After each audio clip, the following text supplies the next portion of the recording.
자, 수업 시작할게요. 안녕하세요. 자, 벌써 이제 7주차. 그리고 이제 잠깐 얘기하면 저희 학교로는 이번 핵심 유학 과정에서는 9주차까지 있어요. 그래서 5월 5일 어린이날도 수업을 잠깐 하겠다. 길게 하진 않겠지만 어찌됐거나 그래서 9주차까지 해서 원래 처음에 감정평가론하고 그다음에 개발관리론 먼저 배웠으니까 이제 쭉 해서 근론까지 배우면 되겠는데 좀 더 시간이 남으면 감정평가 조금 더 어려워했던 것 좀 달아볼 건데, 자 보죠. 자, 먼저 조세정책 우리가 할 차례죠.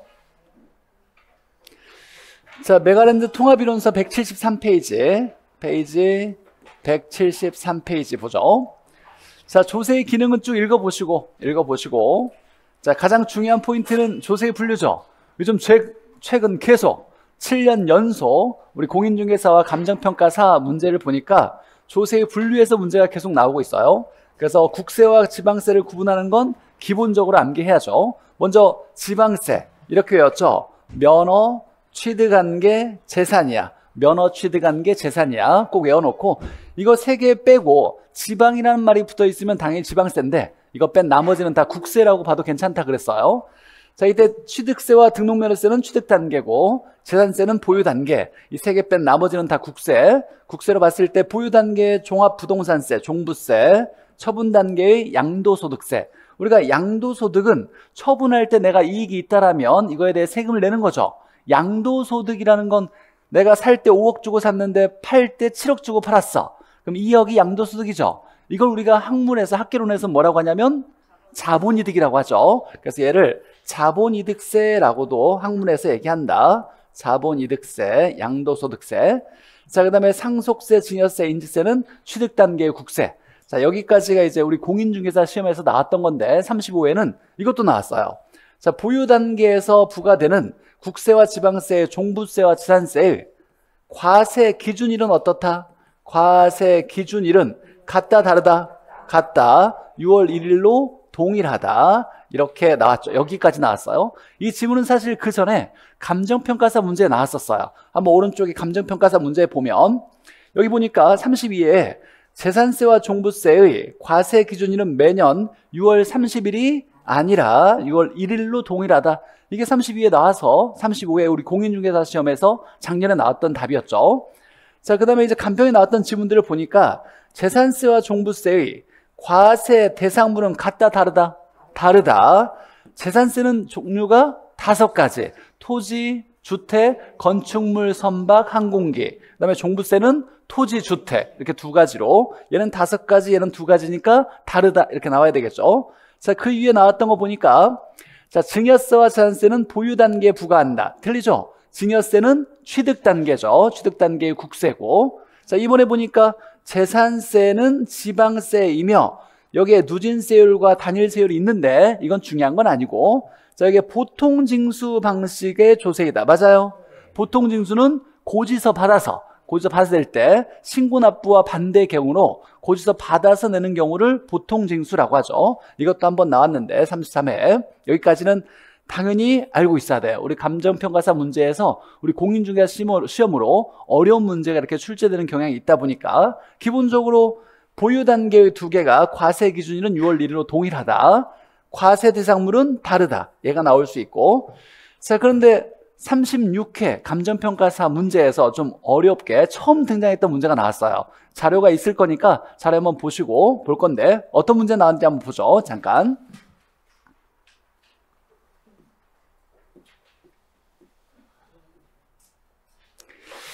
자, 자료가 있을 건데 자료 한번 보죠. 36회 감정평가사 문제에서 부동산 원론이라 그러죠. 우리 공인중개사의 부동산학은 부동산학 개론, 감정평가에서는 부동산학 원론이라고 얘기하는데 범위가 조금 넓어요. 그리고 좀 깊고. 자, 그런데 거의 뭐 7, 80%는 거의 동일해요. 그래서 간평에 나왔던 문제가 우리 공인중개사 시험에 넘어오는 경우가 많이 있으니까 1번 한번 보죠. 자, 옳지 않은 거라고 물어봤고 옳지 않은 거. 자, 옳지 않은 거. 첫 번째, 취득세는 취득 관련 조세로 지방세이다. 맞죠? 지방세. 면허 취득한 게 재산이야. 이렇게 외웠고. 자, 재산세는 보유 단계의 조세로 국세가 아니라 지방세이다. 뭐 이건 땡큐하고 쉽게 풀 수 있었겠네요. 3번에 종부세는 보유 단계로 국세고, 상속세는 취득 단계로 국세고, 양도소득세는 처분 단계의 국세다. 나머지는 뭐 크게 어렵지 않고 우리가 외웠던 걸로 충분히 풀어낼 수 있었던 거고. 자, 두 번째, 조세의 분류가 처음 등장했어요. 세 번째가 취득세에서 승계취득, 원시취득, 간주취득 중에서 원시취득에 해당하지 않는 거, 이거 나왔어요. 느낌상 뭐 원시취득이라는 건 없던 것을 만들어서 취득한 거, 이런 걸 원시취득이라고 할 거예요. 이건 느낌으로도 충분히 풀 수가 있었을 텐데, 이 두 번째가 조금 어렵게 나왔어요. 물론 이제 세법까지 2차까지 공부하시는 분들은 충분히 배웠을 거라고 생각하고 풀 수 있었겠지만 1차만 공부하는 사람들한테 이런 문제가 처음 등장하면 좀 어려울 거니까 한번 보죠.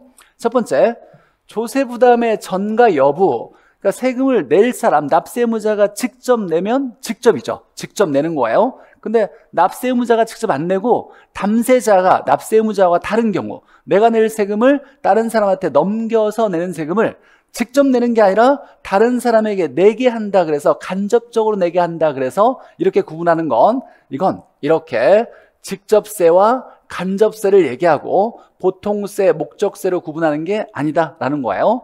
그러니까 직접 내가 낼 사람이 납세 의무자가 직접 내면 직접세, 내가 직접 내지 않고 납세 의무자와 담세자가 다른 경우를 얘기하는 거예요. 세금을 부담하는 사람을, 내가 낼 세금을 다른 사람이 내는 거예요.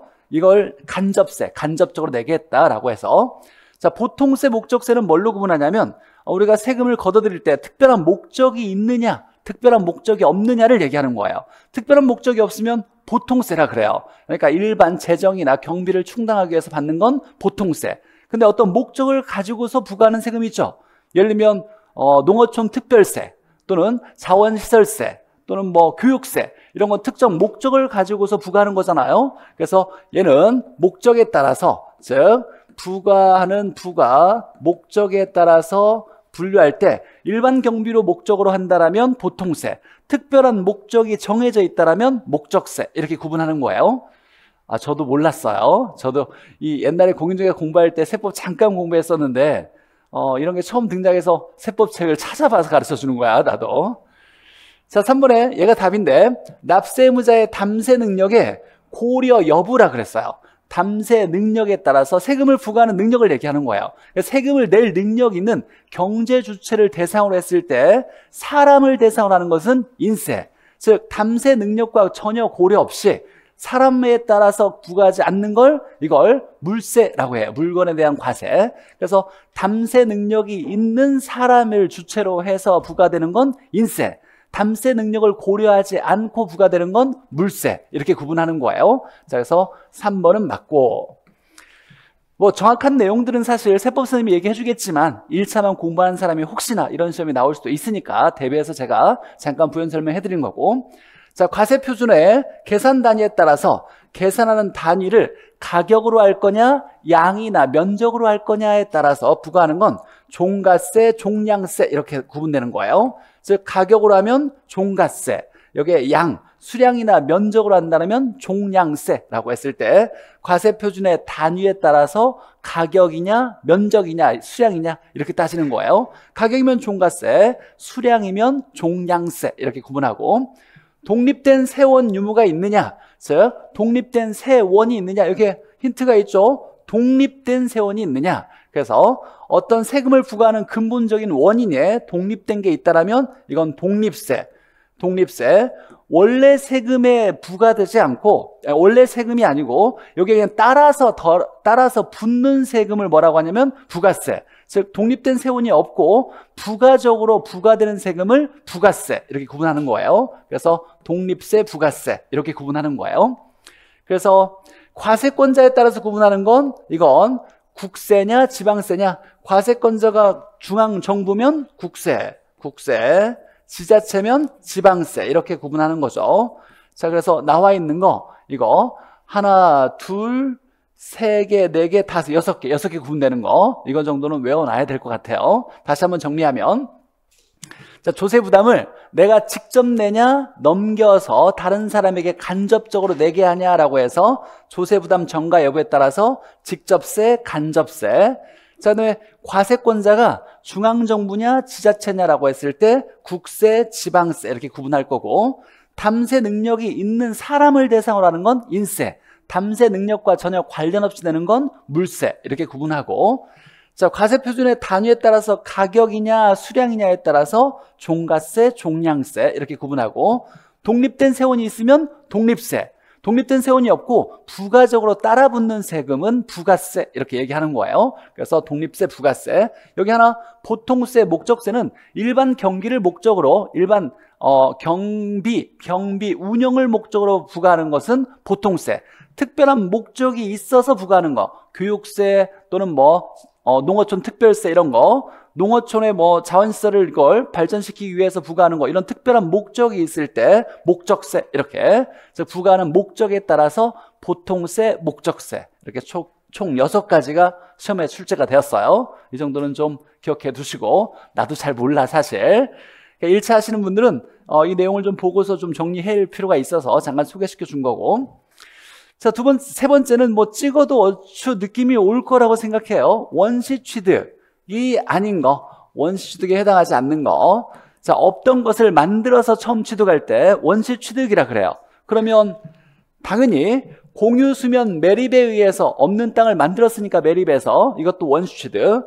간척 사업을 해서 없는 땅을 만들었으니까 이것도 원시 취득에 해당된다는 건 느낌이 올 거고, 자, 그 다음에 건축물을 신축하거나 증축, 신축, 중축도 없는 걸 만든 거예요. 그래서 이것도 원시 취득이고, 자, 제조. 우리가 이제 항공기, 선박, 기계 설비 같은 거 없는 걸 만들었을 때 제조했다거나 조립했다거나, 배는 건조했다고 얘기해요. 그래서 제조, 조립, 건조 이렇게 나오면 없는 걸 만들어냈으니까 이것도 원시 취득. 자, 얘는 종류 변경에 의한 차량의 취득은 뭐냐면, 원래 차량이 있었는데 얘를 뭔가 변경했어. 여러 가지 시설을 붙여가지고 용도를 변경했다거나, 그래서 가액이 증가된 경우는 원래 자동차가 있었는데 변경을 해서 취득한 거니까 이건 간주 취득에 해당된다라고 이렇게 배웠을 거예요. 자, 어쨌거나 이 4가지, 우리가 원시 취득 나오면 이 4가지밖에 없어요. 공유수면 매립, 간척, 이게 첫 번째 토지에 대해서 원시 취득일 때, 건축물의 신축, 중축, 축 나오면 이것도 원시 취득. 그 다음에 여러 가지 기계, 설비, 선박, 항공기는 만들었을 때 제조, 조립, 건조 이런 말 나오면 원시 취득. 이 3가지가 원시 취득의 대표예요. 이건 찍어서도 어느 정도 맞출 수 있었을 거라고 생각하는데 2번 정도는 다시 한번 좀 정리해둬야 돼요. 이 정도까지. 자, 종합으로 동차까지 공부하시는 분이라면 사실 세법에서 조세총론에서 충분히 배웠을 거라고 생각하는데, 자, 이렇게 시험이 2번과 3번은 그 전에 한 번도 나온 적이 없는 게, 아예 그냥 세법 문제를 가져오듯이 이렇게 문제를 냈어요.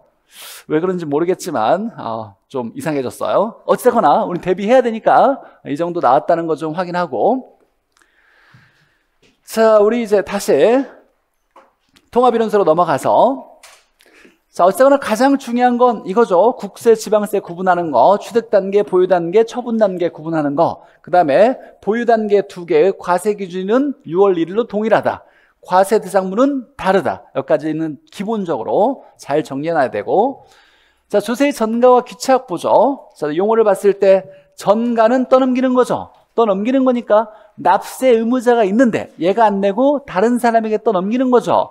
담세자가 다른 사람에게 부여하는 것을 전가시킨다라고 얘기해요. 떠넘기는 거.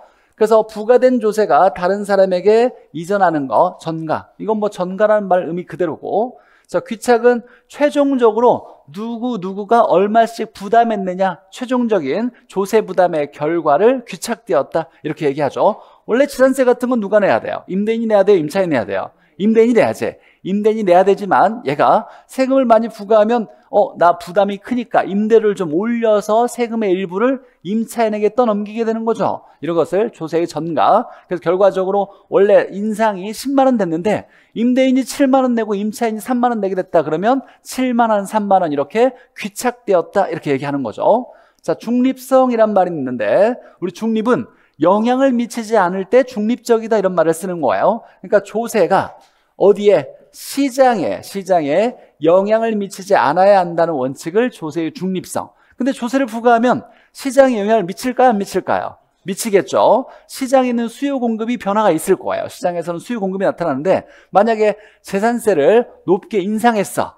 그럼 사람들이 사요, 안 사요? 안 살 거예요. 그럼 수요도 줄고 사는 사람이 없으면 공급도 이후에 줄어들겠지. 그러니까 일반적으로 조세는 시장에 영향을 미쳐요. 이때 영향을 미치는 건 수요 공급이 줄어드는 쪽으로 영향을 미쳐요. 그러면 이익이에요, 손해예요? 손해죠. 이걸 뭐라고 했냐면 경제적 순손실이 발생할 수 있다라는 거예요.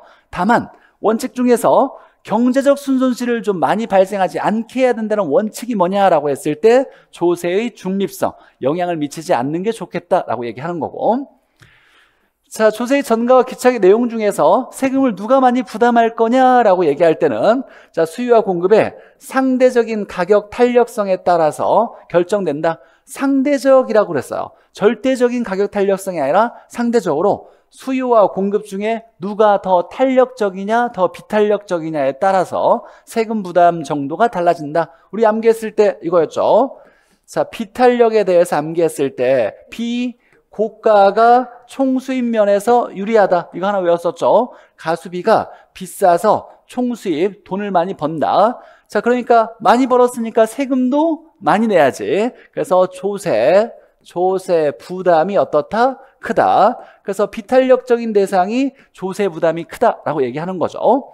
자, 기본적으로 가장 전통적으로 쉬운 문제가 이거죠. 만약 이렇게 나왔어. 가로 3번을 보면 수요와 공급 중에서 수요가 탄력성이 더 작다고 나왔어요. 그럼 수요 공급 중에서 수요가 비탄력이네요. 그럼 누구 조세 부담이 크다? 수요자, 임차인의 조세 부담이 크다라는 거예요. 자, 이게 만약에 재산세라고 한다면 임대인이 내야 되는데 임차인이 더 많이 내게 된 꼴이에요. 결론을 보면 수요자, 임차인의 조세 부담이 크다. 근데 내야 될 사람이 다 안 내고 임차인에게 떠넘겼다는 거죠. 그럼 조세 전가가 크게 났다는 거죠. 그래서 임대인의 조세 부담은 작고 공급자 임대인이 수요자 임차인에게로 조세 전가가 크게 발생했다라고 얘기할 수 있겠네요. 그래서 탄력성이 작으면 세금을 많이 내고 탄력성이 크면 세금을 적게 낸다. 이거죠. 하나 외워놔야지. 비고가여서 부담이 크다.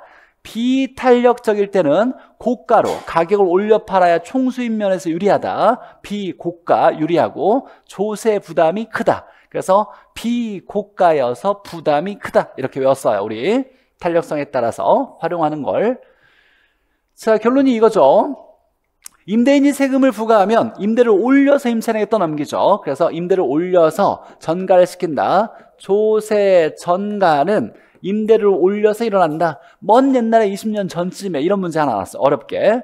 떠넘긴 만큼은 얼마를 떠넘겼냐라고 했을 때 조세 인상분이에요? 임대료 인상분이에요? 떠넘긴 게 얼마냐라고 했을 때 전가시킨 건 얼마나 전가시켰냐라고 할 때 조세 인상분일까? 임대료 인상분일까? 봐봐. 임대를 올려서 떠넘긴대.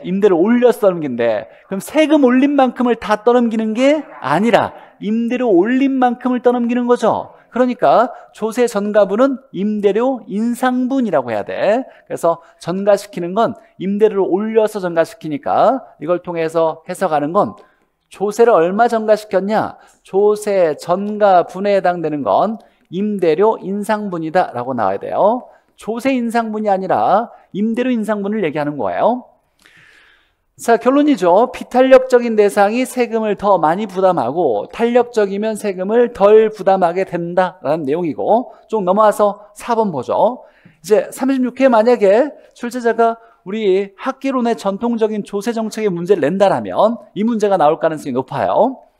자, 공급이 완전 비탄력이래요. 공급이 완전 비탄력이다. 자, 비탄력이면 세금 많이 내는데 완전 비탄력이니까 모두 낸다는 거죠. 완전 낸다. 누가? 공급이. 그래서 임대인이 전부 부담한다. 임차인의 부담은 없다. 이 말은 내야 될, 이게 만약에 재산세라고 해보죠. 재산세라고 한다면 내야 될 사람이 다 내는 거죠. 보유 단계의 세금이라면 임대인이 모두 낸대. 그럼 안 내도 될 임차인에게 떠넘기지 못한다는 거죠. 그렇다는 얘기는 조세 전가가 있다 없다? 없다. 그럼 좋은 거예요, 나쁜 거예요? 좋은 거예요. 안 내도 될 사람에게 떠넘기지 못하는 거니까 이런 상황이라면 좋은 거다라고 얘기하는 거예요. 자, 근데 아래 보니까 수요가 완전 탄력적이라고 나왔어요.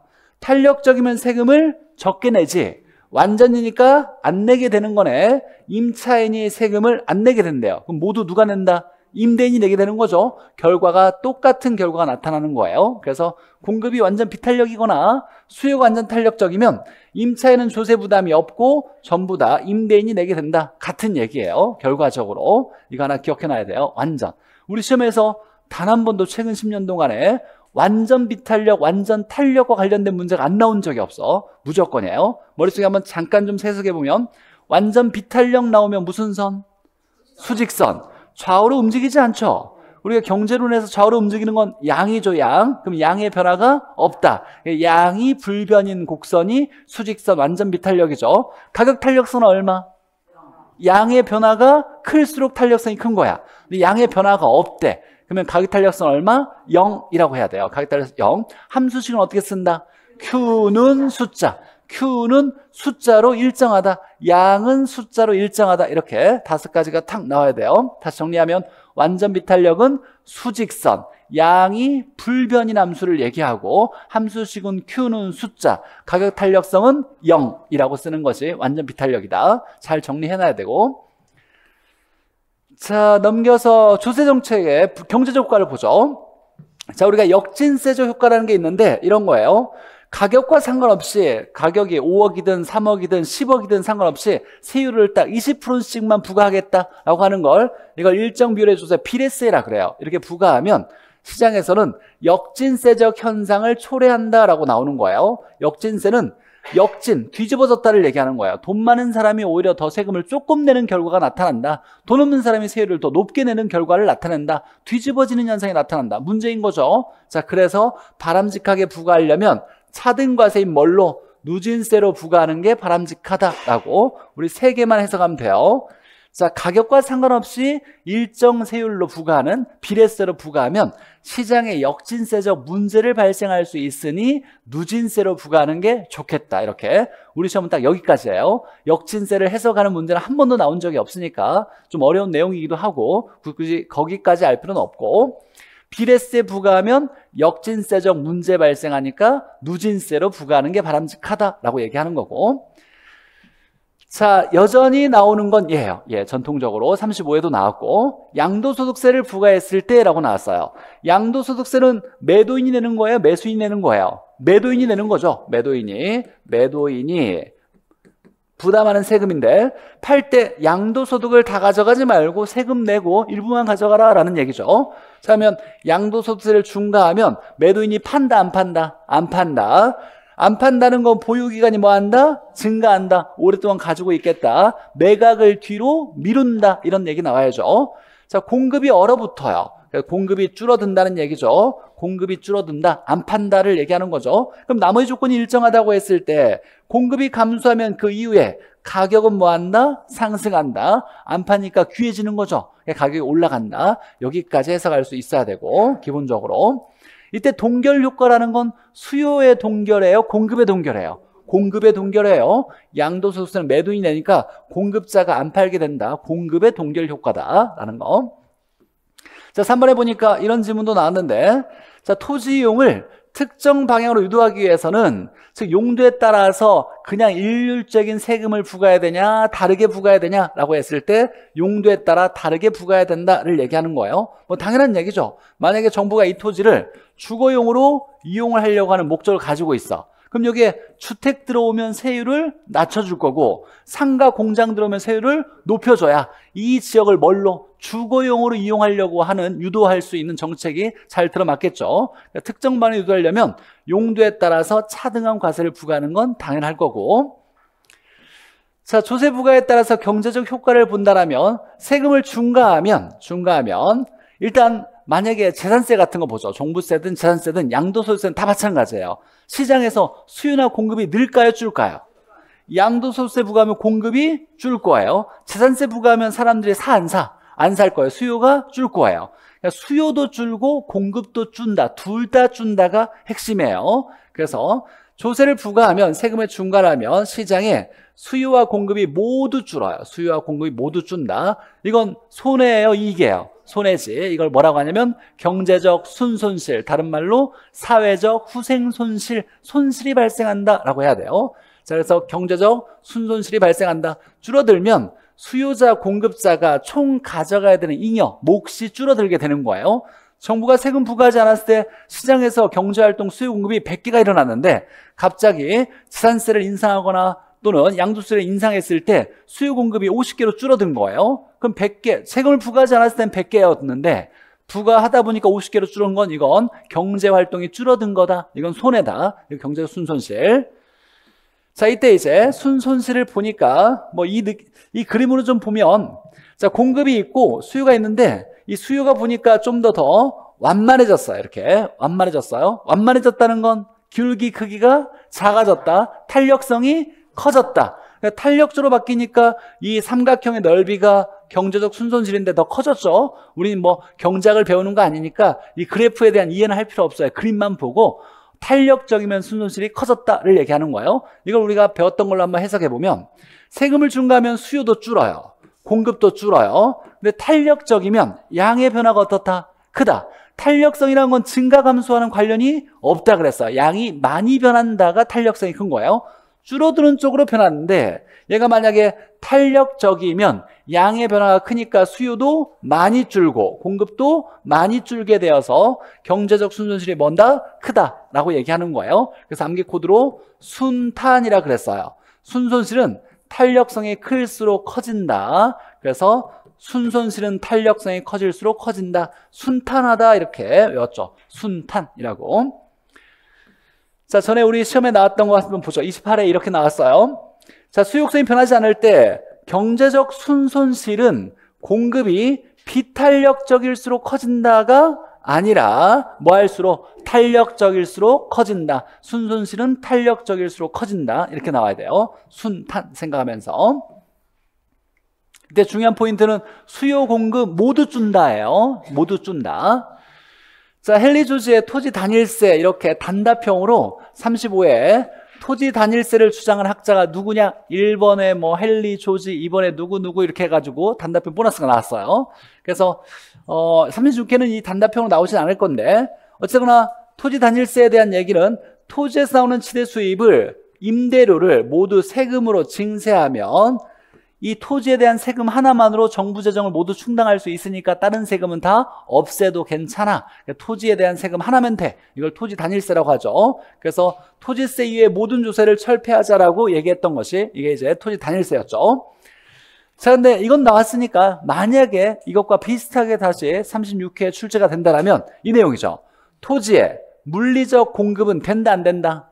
물리적 공급 돼 안 돼요? 안 되지. 불가능하죠. 이건 부부연계 중에 무슨 성? 부증성. 만들지 못해서 자연적 특성이 나오면 물리적으로 안 된다 이렇게 나와야죠. 한번 다시 복수 한번 해보죠. 부동성으로 물리적 위치는 불변, 부증성으로 물리적 공급은 불가능, 영속성으로 물리적 감가는 배제된다, 개별성으로 물리적 대체가 불가능하다, 제약된다. 이때 물리적 감가를 다른 말로 감가상각이란 말도 썼어요. 감가상각은 토지에서 일어나지 않는다 이런 내용이었죠. 자, 부증성으로 물리적 공급은 완전 비탄력이에요. 그럼 이걸 이제 세금으로 조세정책 관련 지으면 비탄력적이면 세금을 많이 내는데 완전 낸다. 누가? 공급자가 모두 낸다는 얘기예요.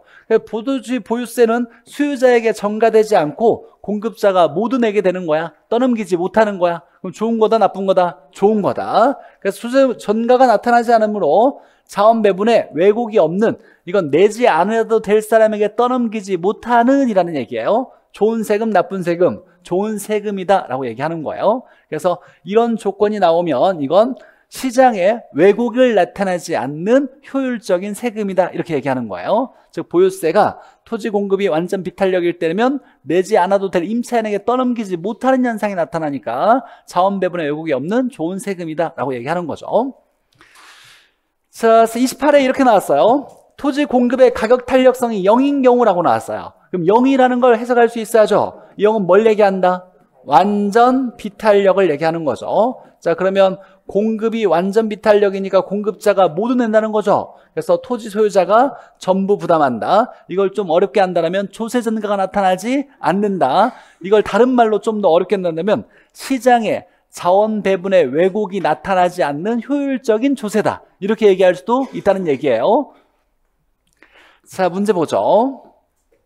자, 26회 나왔던 기출을 보니까, 자, 세금 인상에 이때 이 세금이 거래세냐 보유세냐 이런 거 중요하지 않아요. 그냥 이건 따질 필요 없으니까 그냥 조세 인상에 따른 경제적 후생의 변화를 나타내는 거다. 경제적으로 손해가 발생한다, 이익이 발생한다. 손해죠. 경제적으로 손해가 발생한다. 경제적 순손실이 발생한다는 얘기죠. 자, 수요가 공급에 비해 탄력적이면 이라고 나왔어. 얘가 탄력적이면, 그럼 얘가 비탄력이니까 누가 세금 많이 낸다? 공급자. 수요자에 비해 공급자의 부담이 커진다. 맞고. 자, 공급이 수요에 비해 탄력적이면 이렇게 됐으니까 얘가 비탄력이네요. 그러면 수요자, 임차인의 부담이 커진다. 수요자의 부담이 커진다. 맞고. 자, 수요자가 실질적으로 지불한 금액이 상승함으로 돈을 더 많이 내는 꼴이 나타났어요. 임대인이 내야 될 세금을 임차인에게 떠넘겼다는 얘기예요. 더 많이 내니까 잉여가 뭐 한다? 줄어든다. 이게 손해인 거예요. 소비자가 가져가야 될 잉여가 줄어든 거예요. 이 말은 수요가 줄어들어서 내야 될 돈이 많아지니까 수요가 줄어서 잉여가 전체 잉여가 줄어든다를 얘기하는 거고, 공급자가 받는 가격도 하락함으로 이 말은 공급도 줄어서 생산자 잉여도 줄게 돼서 손해가 발생한다를 얘기하는 거예요. 여기서 하나 주의해야 될 건, 공급자가 만약에 이게 재산세라고 한다면 임대인이 세금을 올렸어. 임대인이 임대를 올렸어. 임대를 더 많이 받았죠. 임대를 올려서 더 많이 받았는데 왜 받는 가격이 하락한다라고 얘기하냐라고 한다면, 임대를 올려서 많이 받았지만 세금을 내고 남으면 더 조금 가져가게 되는 거죠. 원래보다. 그래요. 세금을 내게 되면 더 원래보다 조금 가져가게 돼서 실질적으로 최종적으로 받는 가격이 줄어드는 거예요. 그래서 얘도 손해다. 그럼 수요도 줄고 공급도 줄어서 이걸 뭐라고 한다? 경제적 순손실. 그래서 결론적으로 이 5번에서 세금을 인상하면 세수입 증가분은 정부에 기속된다. 정부 가져가요. 그러나 시장에서는 경제적 순손실이 발생한다죠. 발생한다. 이때 순손실은 언제 크게 발생할 수 있냐면 탄력성이 클수록, 순손실은 탄력성이 클수록 크게 발생한다. 순탄이라고 외웠던 거죠. 35에 나왔던 거 보죠. 양도소득세를 중과했대요. 그럼 매도인이 판다, 안 판다? 안 판다. 그럼 매각을 당겨요, 밀어요? 밀어요. 밀어서 동결 효과는 누가? 공급이 얼어붙는 거죠. 공급이 얼어붙어서 공급이 줄어서 그 다음에 얘기한다라면 가격은 오른다, 내린다? 오른다. 공급이 줄었으니까 가격이 올라갈 거다라는 거. 자, 재산세와 종부세의 과세 기준일은 6월 1일로 동일하다. 맞죠? 이게 처음 등장했어요. 다음에 등장한다면 재산세와 종부세의 과세 대상물은 다르다. 이렇게 나와야 돼요. 다르다. 근데 계속 재산세가 답으로 나오고 있어. 3년 연속 재산세가. 감정평가도 마찬가지예요. 재산세. 자, 취득세와 상속세는 취득 단계 부과는 국세다라고, 아니, 상속세는 국세고 취득세는 지방세죠. 그래서 얘가 들어가서 틀린 거고, 자, 취득세만 취득 단계 지방세 이렇게 나와야 되고, 증여세와 양도소득세는 처분 단계, 얘 증여세는 취득 단계죠. 처분 단계의 국세다 이렇게 나와. 양도소득세만 나와야 되는 거고, 뭐 나머지 이 디귿 리을은 기본적으로 우리 시험에 전에 계속 나왔던 유형이니까 맞았어야 되고, 니은은 간평에 나왔다고 계속 설명했던 내용이니까 충분히 맞았을 거예요. 기억은 전통적으로 워낙 유명했던 지문이었고, 답은 니은만 옳은 지문이었고. 자, 3번 보죠.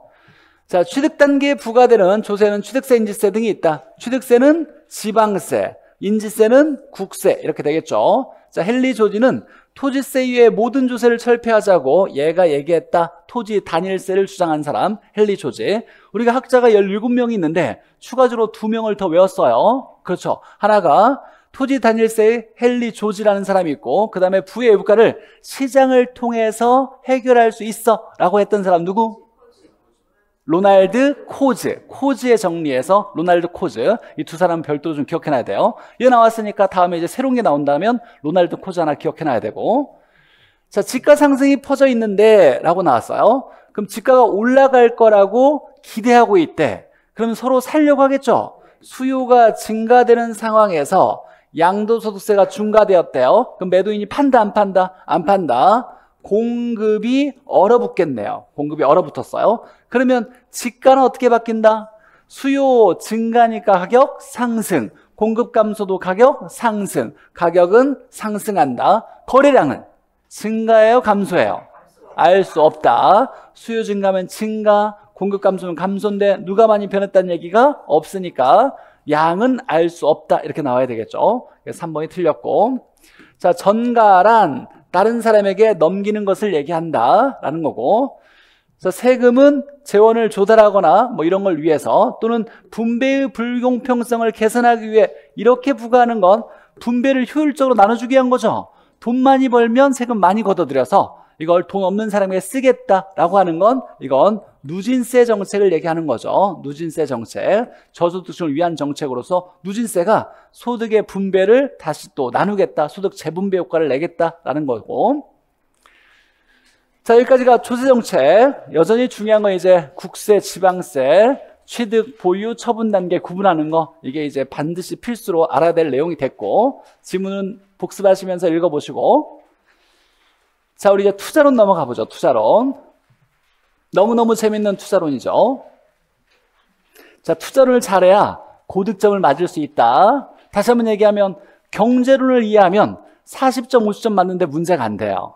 그 다음에 감정평가를 내가 7문제 중에 5문제 이상 맞출 자신이 있다 그러면 60점까지 맞추는데 어렵지 않아요. 나머지는 시험 때까지 공부하면 얼추 알아야 되는 것들은 대부분 다 암기해야 될 것들은 암기해서 시험장에 갈 거니까 감정평가를 알아야 합격선을 넘어가는 거예요. 거기에다가 투자론을 알아야 고득점 80점까지 맞을 수 있다. 내가 민법을 좀 어려워해서 학교론 점수를 좀 올려야 한다면 투자론도 좀 열심히 해야 돼요. 자, 투자론 보죠. 첫 번째 부동산 투자의 의의 보죠. 자, 투자라는 건 뭐냐라고 했을 때 가장 중요한 포인트는 수익을 기대하고 투자하는 거죠. 수익을 기대하고 부동산을 사는 행위를 투자라고 해요. 근데 수익은 언제 발생한다? 장래. 얘가 투자론의 핵심이에요. 투자론의 거의 모든 내용은 여기서부터 출발하는 거예요. 수익이 장래 발생하는 거예요. 이 수익을 기대하는 거죠. 기대. 이걸 기대하는 수익이다 그래서 기대 수익이고, 우리는 중요한 건 수익이 크기가 중요한 게 아니라 수익률이 중요해요. 투자한 돈에 비해서 얼마나 벌었냐, 이걸 수익률이라 그러죠. 그래서 기대 수익률을 얘기하는 거고, 이 수익은 쉽게 얘기하면 기대 수익률을 얘기하는 거예요. 근데 미래 수익을 기대하는데 미래는 100% 확신할 수 있어요, 없어요? 없어. 불확실해요. 미래는 불확실해. 그러면 기대했던 것과 실제로 달성된 결과가 달라질 수도 있겠네. 이걸 뭐라고 하냐면 투자의 위험이라 그래요. 이 불확실성, 불확실한 미래 수익을 이걸 투자의 뭐라고 한다? 위험이라 그래요. 그래서 기본적으로 불확실성 나오면 학교론에서는 위험을 얘기하는 거예요. 불확실성, 위험. 기억해놔야 돼요. 자, 위험이라는 말을 학자들은 불확실성이라고 얘기해요. 35의 2단을 알아야 하나 지문을 풀 수 있었어요. 불확실성 나오면 위험을 얘기한다. 자, 이걸 얻을 목적으로 현재 확실한 지출을 하는 행위를, 현재 내 확실한 돈을 부동산에 투자하는 행위를 이걸 투자라고 한다. 자, 그럼 이제 투자에서 가장 중요한 건 투자는 언제나 위험이 따를 수밖에 없네. 수익을 기대하는데 이 수익이 언제 수익? 장래 수익. 장래는 불확실하다. 그래서 위험이 따를 수밖에 없다를 얘기하는 거예요. 자, 그러면 이 장래 수익에 대해서 기대 수익률을 계산할 때는 미래는 단순히 얼마 될 거야 라고 기대하는 건 아니죠. 상황에 따라서 야, 지금과 비슷한 경기 상황이면 얼마 벌 것 같고, 지금보다 나빠지면 얼마 벌 것 같고, 좋아지면 얼마 벌 것 같은데 각각 될 확률이 어느 정도 될 것 같아 라고 분석하는 거예요. 자, 그러면 각각 확률을 고려해서 뭘 구해야 돼? 평균값을 구해야지. 그럼 무슨 평균? 가중평균이에요. 기대 수익률은 그래서 미래에 대한 건 어떻게 한다? 가중평균으로 구한다. 그래서 미래 기대 수익률은 가중평균값을 얘기하는 거예요. 우리가 평균 구할 때는 가중평균. 하나 기억해 보죠. 개발이 될 수도 있고 안 될 수도 있다 그랬어요. 개발이 될 수도 있고 안 될 수도 있는 상황에서 내가 이 정보를 알고 있을 때 이 정보의 값어치가 얼마냐라고 했을 때 계산했던 것이 뭐냐면 차, 안, 땡이었죠. 차, 안, 땡. 자, 그런데 이건 정보 현재 가치를 얘기하는 건데, 야, 현재 부동산이나 토지의 현재 가치가 얼마지? 를 계산하려면 개발될 때와 안 될 때의 미래 가격을 구해서 이걸 땡겨오면 된다 그랬어요. 근데 될 수도 있고 안 될 수도 있는 확률이 나왔을 때, 야, 미래 얼마 될 거야? 이걸 어떻게 했냐면 가중평균에서 구해서 이걸 뭐 했다? 땡겼어. 1 플러스 R에 N승으로 나누면 됐었어요. 그래서 두 개 기억해야 될 것이, 정부 현재 가치 나오면 차, 안, 땡. 그 다음에 토지 현재 가치 나오면 가중평균 값을 땡긴다. 이렇게 외웠었어요. 두 개. 가중평균을 땡긴다. 미래 개발되면 얼마, 안 되면 얼마를 고려해서 미래 이렇게 되겠지. 현재 상황에서는 될 수도 있고 안 될 수도 있는 상황에서 미래 이렇게 될 건데 이걸 땡겨오기만 하면 되는 거죠. 가중평균을 땡겨오는 것이 토지 현재 가치였어요. 자, 부동산 투자의 특징 보죠. 첫 번째, 인플레이션을 방어할 수 있다라고 했어요. 인플레이션 발생하면 물가가 뭐 한다? 실물 가치가 뭐 한다? 상승한다. 그럼 인플레이션 발생할 때 부동산에 투자했다라면 부동산 가격도 올라가는 거죠. 그럼 부동산 투자자에게 인플레이션을 방어할 수가 있겠네. 그래서 인플레이션을 방어할 수 있다. 근데 동시에 물가가 오르고 화폐 가치는 뭐 한다? 떨어진다 그랬어요. 화폐 가치가 떨어지면 이건 누구에게 영향을 미치냐라고 했을 때 현금 수입자, 은행은 이익이에요? 손해예요? 손해죠. 돈의 값어치가 떨어졌어. 이자는 그대로 받는데 값어치가 없는 이자를 받게 되는 거죠. 임대인은 이익이에요? 손해예요? 손해. 그래서 화폐 가치가 떨어질 때는 은행과 임대인 입장에서는 뭐다? 손해다라는 얘기예요. 그래서 인플레이션이 발생할 때 물가가 오르면 이라고 했으니까 부동산을 투자하면 인플레이션을 방어할 수 있는 효과가 있어 라는 얘기인데, 인플레이션 발생할 때 화폐 가치도 동시에 떨어지는 일이 발생할 때 화폐 가치가 떨어지면 은행과 임대인은 실질 수익률이 떨어져요. 그래서 손해보는 입장에 놓인다라는 거 두 가지 다 알고 있어야 돼요. 물론 우리는 부동산에 투자할 때 장점으로서 인플레이션을 방어할 수 있다라고 배우겠지만, 인플레이션이 나오면 이것도 하나 기억해놔야죠. 인플레이션 발생하면 은행 손해죠. 그러면 은행 입장에서 대출해 주려고 할 때 미래 인플레이션이 많이 발생할 것 같아. 그럼 금리를 올릴까요? 낮출까요? 올려야 되겠지. 인플레이션 많이 발생하면 은행이 손해니까 이자율을 좀 더 올려서 더 받아야 되겠지라고 생각하는 거죠. 위험 대가를 더 받으려고 금리를 올릴 거예요. 자, 두 번째, 소득이득과 자본이득. 이 소득이득은 뭐? 임대료 수익이죠. 임대 사업을 뭐라고 해요? 영업한다라고 얘기해요. 그래서 임대료 수입의 흐름을 영업 현금 흐름이라고 배웠을 거고, 이 자본이득은 뭘 얘기하냐면 가치 상승분이죠. 가치 상승분, 이건 처분할 때죠. 그래서 처분할 때 돈의 흐름, 이걸 다른 말로 매각 현금 흐름이라 그랬어요. 매각 현금 흐름. 그래서 우리 수입의 돈의 흐름을 우리가 분석할 때는 두 가지로, 영업 현금 흐름, 매각 현금 흐름. 소득이득과 자본이득을 동시에 부동산에서 얻을 수 있다는 토지일 경우에 무슨 성? 영소성과 관련돼 있고.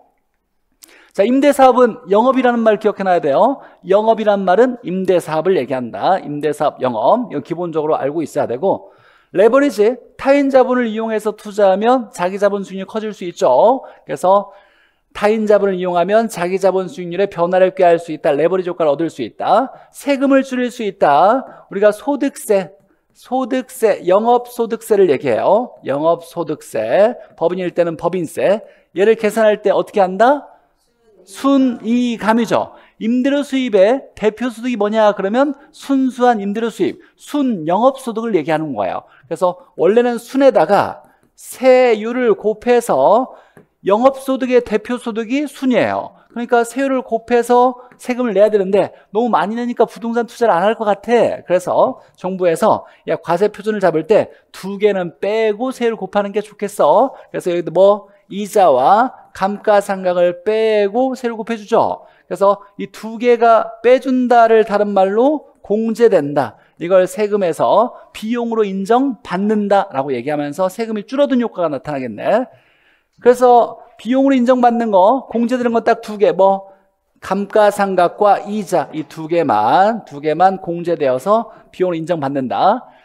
자, 근데 부동산 투자 단점도 있죠. 가장 단점은 낮은 환금성, 유동성이 크다 작다? 작다. 유동성이 작다. 현금화가 어렵다. 그럼 현금화하는 과정에 손해볼 수도 있겠네. 이걸 유동성에 따른 위험, 유동성 위험. 그러면 부동산은 유동성이 작고 유동성 위험이 어떻다? 크다. 이렇게 얘기하겠네. 유동성이 작아서 현금화할 때 손해볼 수 있겠다. 유동성 위험이 크다. 여러 가지 이런 것도 있겠다라고 얘기하는 거고. 자, 이건 기본적으로 이제 5가지에 대한 부동산 투자의 특징은 알고 있어야 되고, 자, 보죠. 문제 한번 보죠. 자, 실물자산과 영속성으로 인해서 가치 보존력이 양호하다. 맞죠? 영속성이라는 건 소모가 안 되는 거죠. 비소모성. 그래서 물리적 감가, 마모 파손 일어나지 않는다. 가치 보존력 우수하다. 자, 임대사업이라고 나왔어요. 임대사업이니까 우리가 영업하는 거죠. 영업에 따라서 임대로 보려고 임대사업 하는 거지. 그랬을 때 감가상각과 이자를 세금 산정 시 비용으로 인정받을 수 있다. 맞죠? 소득세. 임대사업 했을 때 임대료 수익을 벌었을 때 세금 내는 우리가 영업소득세를 계산할 때 이자 감가상각을 공제해준다. 빼준다. 자, 저당권과 전세제도. 저당권은 대출 받는 거죠. 저당대출. 전세금은 남의 돈 안고 투자하는 거죠. 갭투자 얘기하는 거죠. 레버리지. 레버리지는 타인 자본 얘기하는 거죠. 타인 자본을 활용할 수 있다. 뭘 노릴 수 있냐면 레버리지 효과를 얻을 수도 있다. 이렇게 얘기할 수 있겠네요. 자, 물가 상승률과 연동해서 부동산 가격이 상승한다라고 나왔어요. 그러니까 물가가 오를 때 부동산 가격도 오른다는 얘기죠. 그럼 인플레이션을 뭐 할 수 있다? 방어할 수 있다. 인플레이션 해치할 수 있다. 방어할 수 있다. 자, 부동산은 주식이나 금융상품에 피해서 단기간에 현금화할 수 있는 가능성이 뭐하다? 작다라고 나왔어요. 작다라고 나와야죠. 이걸 유동성이 크다 작다. 유동성이 작다 이렇게 나와야 돼요. 현금화가 어렵다. 자, 유동성이라고 하면 계속 감정평가사 시험에서 유동성이라는 단어를 물어보고 있어요. 이 용어. 현금 전환 가능성 얘기하는 거예요. 현금 전환 가능성을 얘기할 때 유동성이라는 말을 써요. 유동성. 유동성을 높이는 과정을 뭐라고 하냐면 유동화라고 얘기해요. 유동화. 유동화 배운 적 있죠? 뭐의 유동화? 저당 채권의 유동화. 저당 채권의 유동화. 저당 채권은 언제 나왔어요? 주택저당 채권. 은행이 차입자에다 돈을 빌려주고 저당권만 갖는 게 아니라 채권도 동시에 받는다 그랬죠. 이걸 모기지라고 하면서 주택저당 채권이라고 했어요. 은행은 현금을 바로 회수를 못하니까 위험할 수 있어서 이걸 주택저당 채권을 누구에게? 한주금에게 팔지. 한주금은 이걸 변형시켜서 MBS라는 주택저당 증권으로 투자자에게 발행해서 돈이 이렇게 돌아간다라는 거죠. 잘 돌아가게 한다. 돈을 잘 돌아가게 한다. 즉 유동성을 뭐한다? 높인다. 이걸 유동화 과정이라고 했던 거죠. 돈을 잘 돌리는 과정이니까. 이때 MBS 종류 4가지 외워놔야죠. MPTS, MBB, MPTB, CMO 이렇게. 자, 이 문제는 뭐 보너스로 현금화가 어렵다라고 나와야 되고, 레버리지 효과 보죠. 레버리지 효과. 타인 자본을 이용해서 투자했을 때 자기 자본 수익률이 변화되는 건데, 일단 기본적으로 자, 타인 자본을 이용할 때 부채 비율에 따라서 돈을 많이 빌림에 따라서, 자, 돈을 많이 빌림에 따라서 여기에 사실 대부 비율 들어가면 안 돼. 부채 비율 해야 돼. 부채 비율. 우리가 대부 비율 커져도 돈 많이 빌린 거죠. 부채 비율 커져도 돈 많이 빌린 거예요. 근데 정확히 레버리지 효과가 나타나는 것은 부채 비율과 직접적인 관련이 있어요. 부채 비율 중요하죠. 뭐분의 뭐? 지분분의 부채. 이렇게 나와야 돼요. 얘가 부채 비율이니까 부채가 어디 가야 돼요? 위에. 근데 얘는 독특하게 전체분의 부채 이렇게 쓰는 것이 아니라 내돈분의, 지분분의 부채 이렇게 쓰는 거죠. 그래서 이 부채 비율에 따라서 자, 그 다음에 뭐가 변하는 거예요? 자기 자본 수익률이 변하는 거예요. 그래서 얘가 어떻게 변하는지 계산을 한번 해봐라. 그래서 이 테마에서 자기 자본 수익률을 계산하는 문제가 나오죠. 이번 모의고사에 나왔어요. 자기 자본 수익률을 계산하는 거 연습해서 풀어낼 수 있어야 돼요. 자, 그래서 부채 비율에 따라 자기 자본 수익률이 얼마나 변하는지를 따져보는 것이 이제 레버리지 효과다라는 거고, 자, 기본적으로 우리가 돈을 빌려서 투자한대. 그러면 돈 빌리는 사람이 투자자죠. 그러니까 차입자가 뭐가 되냐면 투자자가 되는 거예요. 레버리지 효과를 얻기 위해서 즉 돈을 빌려서 투자하는 거죠. 그럼 당연히 투자자 입장에서 돈을 빌리면 빌린 대가를 줘야지. 뭐 이자율이 커야 좋아, 작아야 좋아? 작아야 좋아요. 그러니까 이 투자자 입장에서 우리가 해석할 건 이자율, 금리라고 하죠. 금리가 작아야 좋은 효과를 기대할 수 있겠지. 정의 레버리지 효과가 나타날 수 있다를 얘기하는 거예요. 그러니까 중요한 포인트는 빌린 사람이 투자자니까 이자율이 작아야 돼. 그래서 자, 정의 레버리지 효과. 이 정의라는 건 좋은 거. 돈을 많이 빌릴수록 자기 자본 수익률이 커져서 좋은 거. 나쁜 거는 돈 빌릴수록 자기 자본 수익률이 작아져서 나쁜 거. 중립이라는 건 영향을 미치지 않는다. 그래서 자기 자본 수익률이 변화되지 않는다를 중립적이라고 하는데, 이 정의 레버리지가 나타나려면, 좋아야 되려면, 투자자 입장에 좋으려면 이자율이 작아야지. 이때 이제 이자율을 다른 말로 뭐라고 하냐면 저당 수익률이라 그래요. 외워놔야죠. 저당 수익률. 이 개념은 이런 거예요. 자, 지분 수익률은 내 돈만의 수익률을 얘기하는 거예요. 종합 수익률은 내 돈과 남의 돈을 합친 돈의 수익률을 얘기하는 거고, 이 저당 수익률은 누구야? 남의 돈의 수익률을 얘기하는 거야. 남의 돈의 수익률. 남의 돈 누구야? 은행이지. 은행의 돈의 수익은 뭐야? 이자지. 빌려준 만큼의 이자. 그래서 이건 내 돈 수익률, 내 돈과 남의 돈 합친 수익률, 은행 수익률을 비교했을 때 은행 수익률, 이자율이 어때야? 작아야 좋은 효과다. 이 반대면 나쁜 효과고, 같으면 상관이 없겠다라는 거죠. 절대 까먹으면 안 되죠. 출제자 기본적으로 레버리지에 대해서 묻는 건 이거지. 정의 레버리지가 어떻게 돼야 되냐라고 했을 때, 자, 레버리지 효과에서 좀 우리가 해석해야 될 건 이거죠. 기본적으로 낮은 금리의 융자액을 활용해야 좋은 효과를 나타낼 수 있다. 당연한 얘기죠. 이자율이 작아야 좋은 레버리지 나타날 수 있어. 자, 2번과 3번에서 옛날에 어려운 질문 나왔던 건데, 자, 레버리지 효과를 전환할 수 있느냐라고 물어봤어요. 레버리지 효과로 전환될 수 있냐라고. 즉, 정의 레버리지가 부로 바뀔 수 있냐, 부가 정으로 바뀔 수 있냐라고 했을 때, 돈을 많이 빌렸냐, 조금 빌렸냐는 건 전환할 수가 없다예요. 한번 부의 레버리지가 나타났어. 부의 레버리지. 그러니까 돈 빌릴수록 손해가 나타난 거죠. 그럼 돈을 조금 빌리면 이게 정으로 바뀌어진다가 아니라, 부의 레버리지가 나타나면 손해가 나타난데 돈을 조금 빌리면 손해가 적어지는 거지. 플러스로 바뀌는 게 아니에요. 그럼 돈을 많이 빌렸다, 조금 빌렸다는 건 레버리지를 전환할 수가 없고, 뭐가 변해야? 이자율이 변해야만 레버리지가 전환될 수가 있다. 그래서 보니까 이자율의 변동에 의해서만 전환될 수가 있다라는 거예요. 자, 그럼 봅시다. 정의 레버리지가 얘가 부의 레버리지로 바뀌었어요. 그럼 무조건 레버리지 전환이 일어난 거죠. 그러면 무조건 뭐가 바뀐 거야? 이자율의 변동이 있던 거예요. 그래서 금리 변동이 있었던 거예요. 금리 변동이 있었다. 자, 그러면 좋은 게 나쁜 걸로 바뀌었네. 이자율이 커져야 돼, 작아져야 돼? 커져야 돼요. 이자율이 커져서 정이 부로 바뀔 수 있다. 이 경우예요. 반대로 부가 정으로 바뀌었다라면 금리가 뭐 할 때? 낮아진다라면 이렇게 금리가 변할 때만 레버리지가 전환될 수 있다. 돈을 많이 빌렸냐, 조금 빌렸냐는 건 레버리지 전환될 수가 없다. 하나 기억해 놓고. 자, 그 다음에 출제자가 언제나 보너스로 묻는 거 4번, 5번에 돈을 많이 빌리면 레버리지 효과가 커지겠죠. 그러나 돈을 많이 빌리면 못 갚을 때 발생할 수 있는 여러 가지 위험들이 등장하죠. 그래서 무조건 돈을 빌리면 위험은 있다 없다? 있다예요. 남의 돈 빌리면 위험은 있다. 돈 빌리면 발생하는 위험을 무슨 위험? 금융위험이라 그래. 금융. 돈 빌리는 걸 금융이라고 하니까.